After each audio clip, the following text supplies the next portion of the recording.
Welcome to The Last Breakfast. Please enjoy the video. You start by assembling what matters: pump body, flanges, valves, and collection bottles. Plug into USB or ensure battery charged. Once done, sterilize parts that touch milk and dry them on a clean towel. This prevents contamination. Make sure the flange size fits your nipple. Too large or small reduces efficiency. Sit upright with shoulders relaxed and a pillow for support. Position the container under the flange. Now power on briefly to confirm. You place the flange over your breast, centering the nipple so it moves freely. This prevents pain and improves milk flow. Once positioned, turn on the stimulation mode for 2 to 3 minutes to mimic a baby's quick sucks. This helps trigger letdown.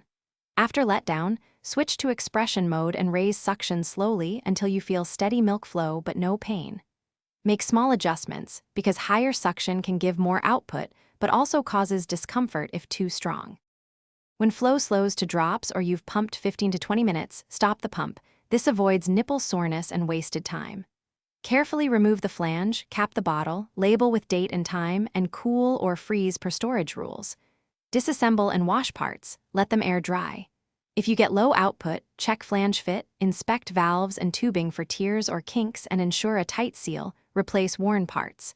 If pain persists, reduce suction and consult a lactation specialist. Thanks for watching. If this was helpful, leave a like and consider subscribing. See you next time.